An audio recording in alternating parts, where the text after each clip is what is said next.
Potencial elétrico. A força eletrostática é uma força conservativa. Assim, quando ela atua entre duas ou mais partículas carregadas de um sistema, podemos atribuir uma energia potencial elétrica U a este sistema. Quando a configuração do sistema muda, ou seja, a distância relativa entre as partículas é alterada, a força eletrostática exerce um trabalho W sobre elas. Podemos dizer que a mudança de configuração faz com que a energia potencial U se modifique. A variação de U, definida como uma diferença entre a energia potencial final e a energia potencial inicial, será igual a menos o trabalho W. Como é o caso para qualquer força conservativa, o trabalho realizado pela força eletrostática não depende da trajetória. Por exemplo, suponha que uma das partículas carregadas de nosso sistema se mova entre o ponto inicial I e um ponto final F. Durante essa trajetória, atua sobre a partícula a força eletrostática que existe entre ela e as outras partículas carregadas que compõem o sistema. Contanto que essas não se movam, o trabalho realizado pela força eletrostática será o mesmo para qualquer caminho que liga o ponto I ao ponto F. Agora vamos explorar essas ideias através de um exemplo. O problema é o seguinte: elétrons são continuamente arrancados de moléculas do ar da atmosfera por partículas de raios cósmicos que vêm do espaço. Uma vez liberados, cada elétron experimenta uma força eletrostática F. Essa força está associada ao campo elétrico E, produzido na atmosfera por partículas carregadas que se encontram na Terra. Próximo à superfície da Terra, este campo elétrico possui magnitude de 150 newtons por coulomb e está orientado de cima para baixo.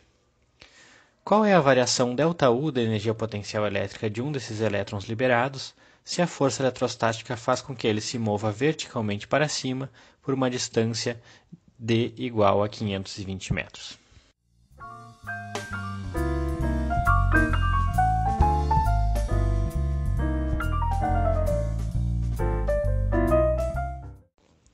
Para resolvermos este problema, nosso primeiro passo será lembrar da relação entre a variação da energia potencial e o trabalho. Temos que ΔU é igual a menos o trabalho exercido pela força eletrostática sobre o elétron. Em seguida, escrevemos o trabalho em função da força. Esta força é constante sobre toda a trajetória, que neste exemplo é uma linha reta. Portanto, o trabalho W será simplesmente igual ao produto escalar entre a força F e um vetor de deslocamento D. A força F está relacionada ao campo elétrico E pela expressão F é igual a Q vezes E, sendo Q a carga da partícula, que neste caso é um elétron. Finalmente, juntando todas as informações, temos que a variação da energia potencial ΔU pode ser escrita como ΔU igual a menos Q vezes o produto escalar do campo elétrico E e do vetor de deslocamento D. O ângulo entre os vetores E e D é de 180 graus, de modo que ΔU é igual a menos a carga Q vezes o módulo do vetor E, o módulo do vetor D e o cosseno de 180.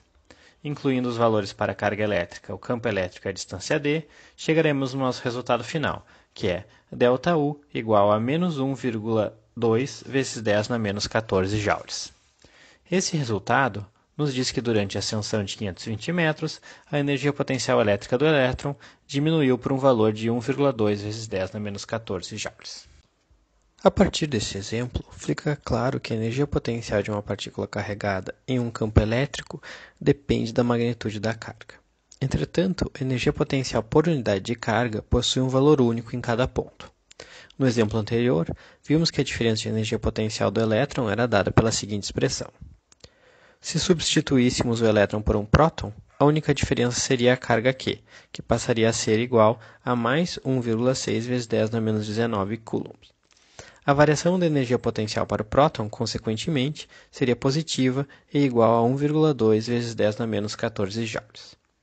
Em ambos os casos, entretanto, a razão entre ΔU e a carga Q será igual a 78.000 joules por coulomb. O mesmo valor será obtido para qualquer carga Q, pois a quantidade ΔU sobre Q depende apenas do campo elétrico e da posição dos pontos inicial e final. Esta razão entre a variação da energia potencial elétrica e a carga da partícula recebe o nome de diferença de potencial elétrico e é representada por ΔV. Lembrando que a variação da energia potencial é igual a menos o trabalho, podemos dizer que a diferença de potencial entre dois pontos é igual a menos o trabalho realizado pela força eletrostática para mover uma unidade de carga de um ponto até o outro. A diferença de potencial pode ser positiva, negativa ou zero, dependendo dos sinais e magnitudes da carga Q e do trabalho W. Se considerarmos como referência que a energia potencial UI é igual a zero em um ponto infinitamente distante da nossa distribuição de cargas, o potencial elétrico também será zero naquele ponto. Assim, podemos definir o potencial elétrico V em qualquer ponto em um campo elétrico como sendo menos o trabalho realizado pelo campo elétrico sobre uma partícula carregada dividido pela carga da partícula. O potencial elétrico V pode ser positivo, negativo ou nulo.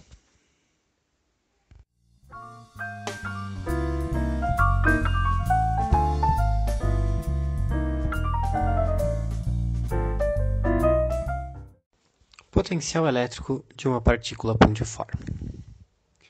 Da nossa definição de diferença de potencial, vemos que para calculá-lo entre dois pontos, basta conhecer o campo elétrico ao longo de qualquer trajetória que ligue os pontos. Como exemplo, vamos considerar uma carga pontiforme positiva e calcular a diferença de potencial entre um ponto P na sua vizinhança e outro que encontra-se infinitamente distante.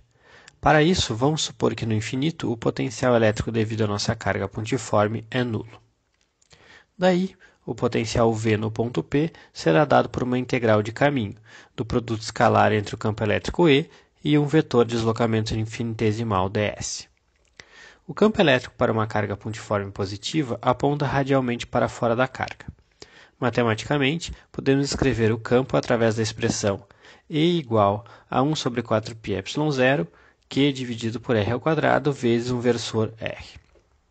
Nessa expressão, o termo 1 sobre 4πε0 é uma constante, Q é a carga, R é a distância entre ela e o ponto onde desejamos calcular o campo. O versor R é um vetor unitário orientado paralelamente à reta que liga a carga a tal ponto. Sabemos que o potencial elétrico independe da trajetória escolhida para ligar o ponto inicial e o ponto final. Assim, temos liberdade para escolher o caminho que seja mais conveniente.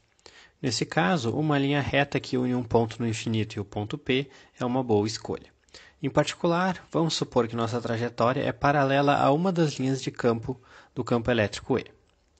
Isso garante que para qualquer ponto da trajetória, o produto escalar entre E e ds será igual à magnitude de E vezes a magnitude de ds vezes o cosseno de 180, ou ainda será igual a menos E vezes ds. Nossa expressão para o potencial elétrico, então, se torna ΔV, que é igual a simplesmente o potencial final VF, que é igual ao que nós estamos chamando de potencial elétrico, é igual à integral de um ponto inicial até um ponto final de E ds. Conhecemos o campo elétrico em função da variável R. Entretanto, da forma como está colocado, a variável de integração é S. Esta variável representa a distância entre o ponto que se encontra no infinito e o ponto P. Podemos substituir o diferencial ds por menos dr, já que S e R são distâncias medidas ao longo de uma mesma linha. A diferença entre essas quantidades é que S cresce do infinito para a carga e R cresce da carga para o infinito. Assim, nossa expressão para o potencial V se torna V igual a menos Q sobre 4πε0, integral de um ponto inicial até um ponto final, de dr sobre R ao quadrado. Em termos da variável R, nosso ponto inicial encontra-se em R igual a mais infinito, e nosso ponto final em R igual a R maiúsculo, sendo R maiúsculo a distância entre o ponto P e a carga. Calculando, temos V igual a menos Q sobre 4πε0, integral de mais infinito até R, de dr sobre R ao quadrado.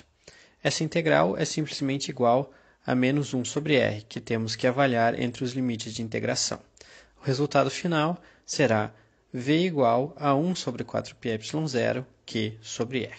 E esta é a expressão para o potencial elétrico de uma carga pontiforme. Aqui é importante notar que o sinal da carga deve ser levado em consideração. Para uma carga positiva, o potencial elétrico será positivo. Para uma carga negativa, ele será negativo.